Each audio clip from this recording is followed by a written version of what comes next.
ikan hias air tawar dan air laut. Perbedaan ikan air tawar dan air laut. 1. Pengeluaran urin. Ikan air tawar banyak, ikan air laut sedikit. 2. Urin yang diekskresikan. Ikan air tawar encer, ikan laut pekat. 3. Minum air. Ikan air tawar sedikit, ikan air laut banyak. 4. Dinding sel tubuh. Ikan air tawar lebih tipis dan air laut lebih tebal. Di sini saya akan menunjukkan bagian-bagian ikan. Bagian-bagian tubuh ikan. Ini mulut, ini bagian mata, ini sirip, ini badan ikan, ini sirip punggung, ini pangkal ekor, ini sirip ekor, ini sirip dubur atau anal, ini tutup insang atau operculum, ini sirip perut atau ventral. Lanjut yang kedua, ini bagian otak, ini tulang belakang sampai sini, ini bagian ginjal, ini otot ikan, ini lubang anus, ini usus, ini pokon koika, ini perut, ini liver, ini bagian hati, dan ini insang.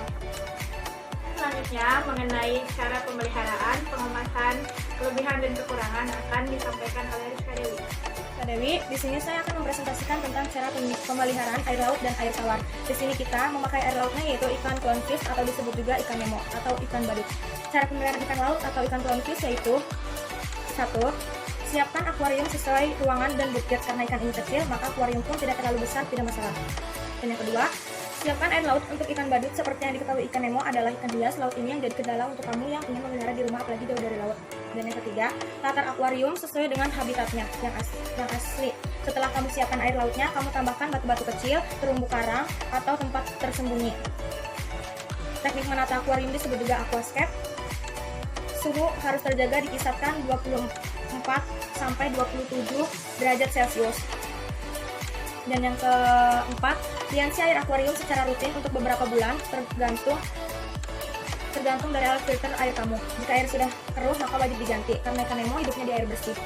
Cara pengemasannya: 1. Siapkan plastik berukuran plastik bensin. Yang kedua, kemudian masukkan air dan ikan clownfish. Yang ketiga, buka plastik tersebut agar udara masuk ke dalam plastik. Dan yang keempat, kemudian tutup plastik dan ikat gulung-gulung atasnya agar udara yang masuk tadi tidak keluar. Dan yang kelima, ikat kencang dengan karet. Ada kelebihan dan kekurangannya juga. Kelebihannya yaitu 1. Memiliki warna yang indah. Yang kedua, ikan clownfish atau ikan badut menyukai perairan tropis. Yang ketiga, ikan clownfish kebal terhadap sangkatan tentakel. Yang keempat, tidak membutuhkan banyak oksigen. Dan kekurangannya adalah 1.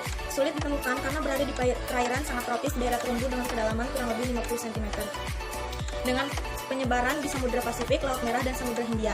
Dan yang kedua, proses perawatannya rumit. Dan yang ketiga, proses pemeliharaan membutuhkan air laut atau perairan tropis. Yang kedua, kita memakai air tawarnya yaitu ikan cupang. Cara pemeliharaannya yaitu 1. Wadah untuk ikan cupang. Pilih wadah dengan ukuran kecil sekitar 20 x 15 x 15 cm. Dan yang kedua, air untuk ikan cupang. Air yang baik untuk ikan cupang sangat disarankan menggunakan air sumur, dan disarankan sebelum memasukkan air ke wadah ikan cupang ada baiknya untuk mendiamkan dulu air tersebut di ember atau sejenisnya serta rutin untuk mengganti air minimal 3 kali sehari. Dan yang ketiga, makan untuk ikan cupang. Ikan cupang lebih suka makan makanan yang mengandung di atas permukaan air, dan berikan makanan ikan cupang tersebut secara bertahap. Jangan berikan makanan terlalu banyak karena makanan yang tersisa dapat mengotori akuarium.